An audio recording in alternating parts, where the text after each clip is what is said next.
Itatanong ko sana sa kanya para diretsahan niya sagutin. Pero papakita ko na lang ngayon dahil sobra ako nabigla dito. As has already been reported, Alice Guo's Chinese identity appears to be Guo Haping, fully Chinese with 2 Chinese parents. Ito po ay nakita natin sa Special Investment Resident Visa o SIRV application ni Lin Wenye.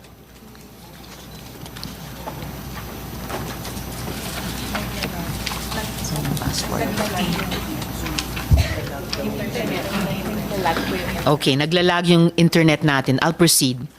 I wrote to the NBI to request the biometrics data of both Guo Haping and Alice Guo, looking to compare their fingerprints. Atin pong nakuha ang kanilang fingerprints at sa kasalukuyan ay ito ay ina-analyze. Ngunit po, salamat sa maagap na tugon ng bagong NBI Director, Jaime Santiago, nakuha din po natin ang impormasyon na may... Ito na ba? Ito yung una dapat? Opo, ito po yung una. Ito na po yung... Tuloy-tuloy na lang. Okay. Nakuha din po natin na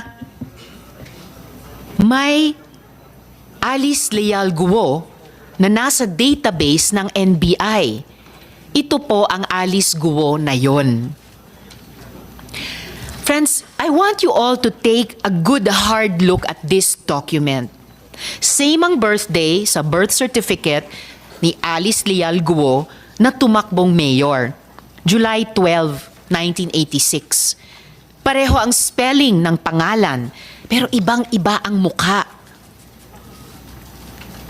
Napakadami ko pong katanungan. Is it a coincidence na may dalawang Alice Leal Guo na pinanganak on July 12, 1986 sa Tarlac? Is it a coincidence that this NBI clearance was applied for just a few days before the date of filing of the delayed registration of birth of the other Alice Leal Guo in Tarlac City? Or is this a case of stolen identity? Has Guo Haping assumed the identity of a Filipino woman and then nearly a decade later run for public office?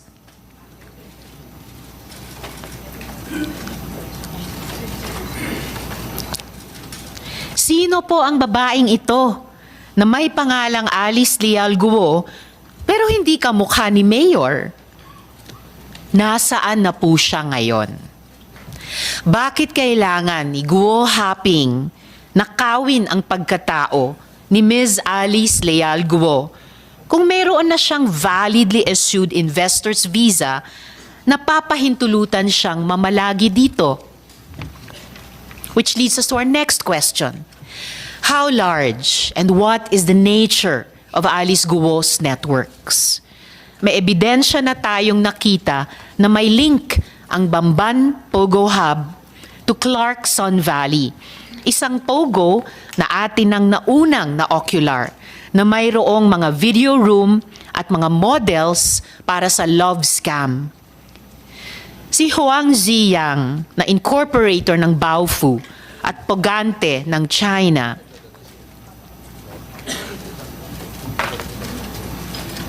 ay incorporator din pala ng Sun Valley Clark Hub.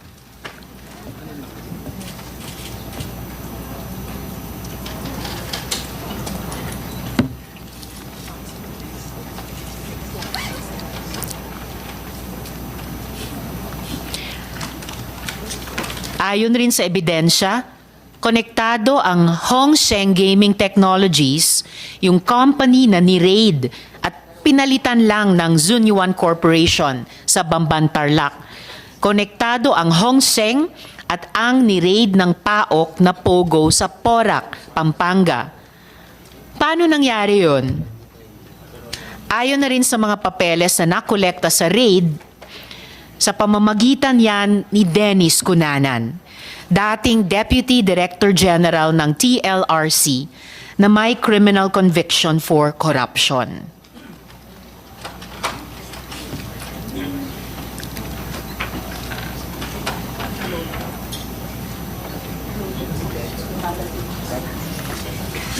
Naghang lang ba? Ha? Okay. Mabagal lang po yung internet. Mas mabilis yata doon sa Pogo Hubs. Malalapit na kaibigan din ni Mayor ang mga ringleader ng Lucky 99 Pogo sa Porac. Ito naman po ang photo mula sa campaign niya kasama si Catherine Cassandra Leong o Cassie Lee na authorized representative in Lucky 9 sa Porac.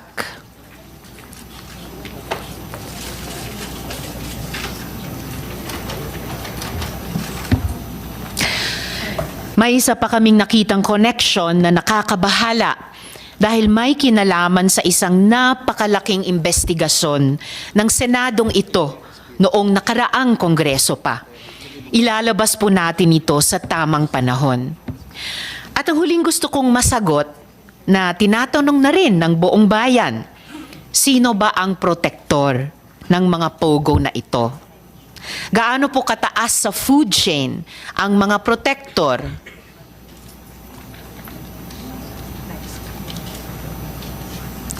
DILG na po ang may sabi. Pogo money can influence the 2025 elections. Mayor Alice certainly likes having friends in high places. Hindi po basta-basta ang mga kaibigan niya. Considering that this woman is now charged with qualified human trafficking, it is imperative that her links and networks are fully investigated. I now wish to ask my colleagues if they have opening statements. Yes, Senator Grace, please. Thank you, Madam Chair. First of all, magandang umaga sa inyong lahat. I would like to thank our Chairperson, Senator Risa Hontiveros, for her firm and unwavering resolve to this fight to oust pogos in the Philippines. It is true, we have seen more than enough. And this was started also by Senator Sherwin Gatchalian in the Senate. Kung inyong matatandaan, nang ibinahagi ko sa isang privileged speech ang tungkol sa mga pogo-related abductions noong 2022 pa. Hindi pa uso noon ang mga raids. Ang meron lang tayo noon ay mga reports of kidnapping, accounts of assault. Meron pang ako nakausap na personal na nag-report sa akin na siya ay na-abduct at sinaktan. Talagang sakit ng ulo itong mga pogos. Meron mga legal pogos, pero ang problema ay pinapaupahan nila ang kanilang mga permits para magamit ng ibang operators. And just as I said in the speech, leave it unresolved and it will spread like wildfire. Ganun na nga ang nangyari. Sa loob lamang ng higit isang taon, ang illegal activities ng mga pogo ay naging full-blown operation sa loob ng self-contained compounds. Binaha tayo ng ebidensya sa kung gaano kabaluktot at kasalimuot ang tunay na mundo ng pogo. Nakita natin sa loob ng Pogo Hubs ang mga complex na mga prostitution dens sa pinapaandar ng human trafficking. Nakita rin natin ang hile-hilerang computers at smartphones na naghihintay lamang na susunod na biktima at mga SIM cards at text blasters na para bang kinukot niya pa tayo matapos nating maipasa ang SIM Registration Act. Madam Chair, hindi na ako pupunta sa mga detalye sapagkat talagang very exhaustive ang iyong pag-iimbestiga dito. Nais ko lang sabihin na ipinalabas nito na may korupsyon at nanganganak ng korupsyon at nasasama pa ang mga tao sa gobyerno dito. Meron mga pag-uusap ng national security risk, pero wag natin ilihis ang pag-uusap sa kung ano ba talaga ang nanggagawa ng pogo. Kaya I reiterate my call together with our colleagues that have signed the resolution that has been proposed by Senator Gatchalian.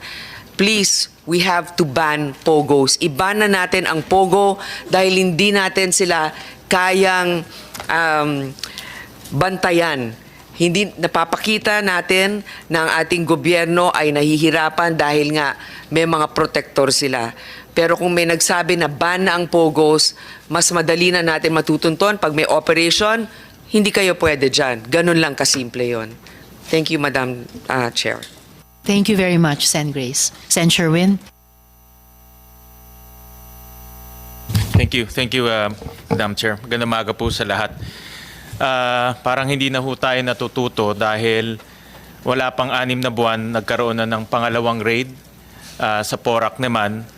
Yung nangyari sa Bamban, March of this year, 2024, nagkaroon ng malaking raid. Nakita natin kung gaano kalaki yung Pogo Hub na ipinatayo sa Bamban. Nakita rin natin na merong nangyaring human trafficking, merong nangyaring torture, merong nangyaring prostitution. At nakita rin natin may elemento rin ngayon ng mga pagpepeke ng ating identity at pagpepeke ng nationality. Wala pang 6 months, in June of this year, may na-raid naman sa Porac. At itong pag-raid sa Porac, halos parehong-pareho sa nangyari sa Tarlac. Itong Lucky South 99, 2 beses na-raid to. Noong September 2022, na-raid na siya. May nahanap na 40 na mga illegal aliens na nagtatrabaho doon. Gumastos tayo para i-deport. Ngayon, June of 2024, meron na naman na-raid. At nung pag-ikot ho namin doon, itong pasilidad, itong Pogo Hub na ito, hindi pang karaniwang Pogo Hub. Para sa akin, ito na siguro yung pinakamalaking Pogo Hub na napuntahan ho natin. Dahil halos ang na-discover computers yung 2,300 computers. So ibig sabihin at any given time meron silang 2,300 na nagtatrabaho doon. At nakita natin na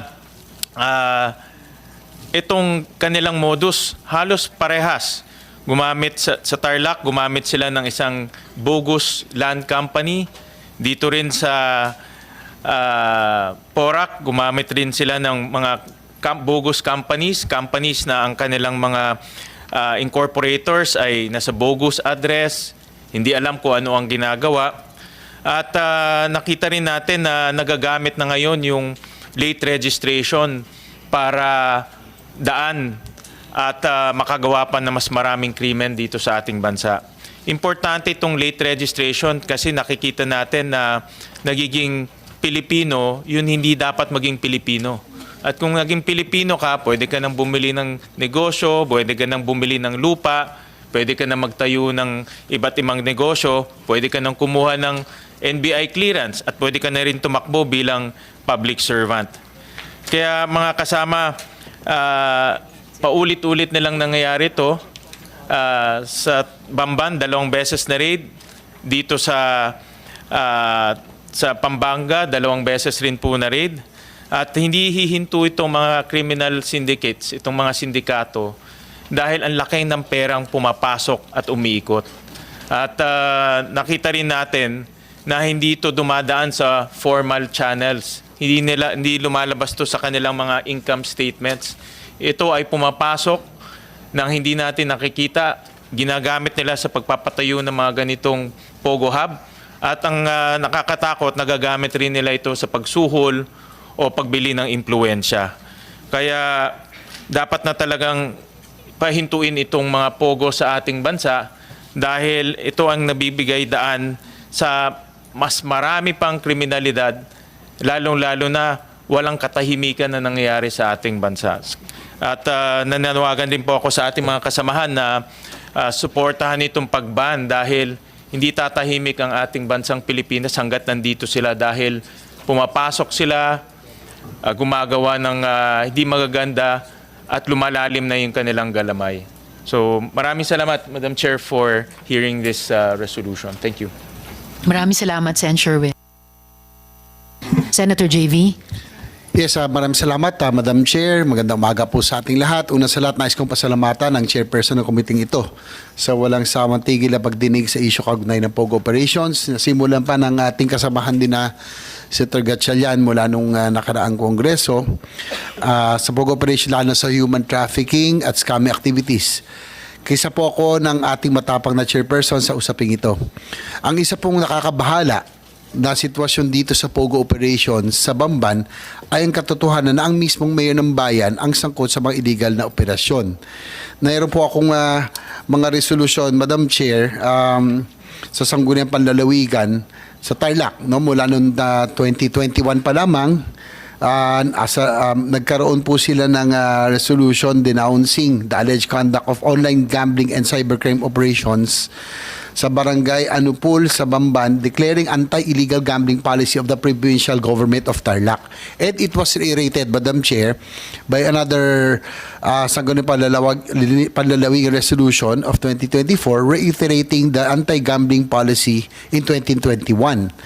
So ang nakakabahala dito at nakausap ko rin po ang ating gobernador, Susan Yap, na doon lang po talaga sa Bamban nagkaroon ng POGO operations. No, dahil nga po, polisiya ng provincial government ang hindi po nila sinusuportan ang online gaming at gambling operations. So nabahala po ako kasi po kay tulad din ni Senator Gatchalian, ako po ay member ng NPC. Kapartido pala namin si Mayor Alice Goo, no? At gusto ko rin sanang malaman, Madam Chair, kung paano yung kanyang assent to power to local government, kasi nakakabahala po ito.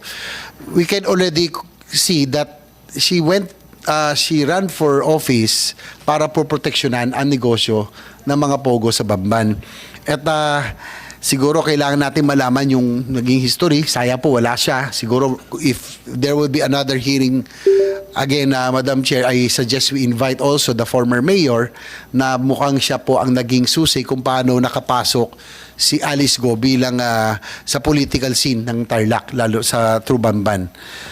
Nais ko lang pong malaman na yun nga po, na malaman ng pag-akyat sa kapangyarihan ni Mayor Alice Go. Kaya nga po, hopefully we can invite the other persons, the former mayor who I understand siya po ang naging susi dahil po nag-last term ay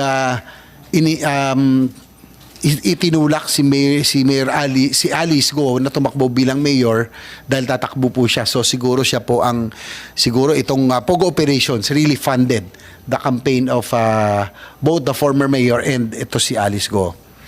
Kamakailan po, gaya na nabanggit, itiniwalag ng partido ng NPC si Mayor Go sa pamamagitan ng petisyon na inihain ni Governor Susan Yap. Ang lalawigan ng Tarlac ay isang tahimik, malinis at progresibong probinsya sa pangunguna ng masipag nitong gobernador, ang aming pong kapartido. Ang illegal na POGO operation sa bayan ng Bamban ay nakakasira hindi lamang sa imaheng ito kundi pati na rin sa mapayapang pamumuhay ng mga mamamayan sa probinsya ng Tarlac. Ang operasyon ng mga POGO sa bansa ay mayalan tulad na rin natin sa agresibong presensya at kilos ng mga Chinese sa West Philippine Sea, the presence of the Chinese Coast Guard and militia in our seas, and the operation of POGOs on our lands have only caused chaos and social disorder in the country. These are failed attempts to tamper with the Filipino courage and spirit, but undeniably have already adversely affected our communities and fellow citizens. The committee has uncovered and discovered not just the material facts and information to prove the involvement of Mayor Go, but also the compelling and disturbing reasons that call for the government's policy shift on POGO operations. I believe that really we already have to hasten the phasing out of the POGO industry. Huwag na po natin hintayin na may mahalan na naman na mayor o iba pang opisyal ng gobyerno na magiging protektor sa illegal na operasyong ito. Kaya nga po sana huli na po si Alice Go na talagang kitang-kita mo, Madam Chair, na siya po ay pinatakbo upang pagtakpan o upang magsilbi sa interes ng POGO operations sa Bamban. Kita natin sa buong Tarlac, wala hong POGO operations except in the municipality of Bamban. Muli, maraming salamat, Madam Chair. Maraming salamat, Sen. JV. And Comsec, per yung hiling ni Sen. JV, imbitahin nga natin sa susunod na pagdinig yung dating mayor ng Bamban. And then, paumanin, hindi ko kaagad nakita at na-acknowledge yung presensya ni Sen. Lito. Sen. Lito, gusto nyo po bang mag-opening statement din? Hindi na po ako. Magandang umaga po sa inyo lahat at sa mga kasamahan ko dito sa Senado at sa mga panawin nating mga resource person, ating mga kababayan. Magandang umaga po uli. Hindi na po ako mag-opening statement. Didiretso na lang po ako kung pwede. Pwede na po? Question?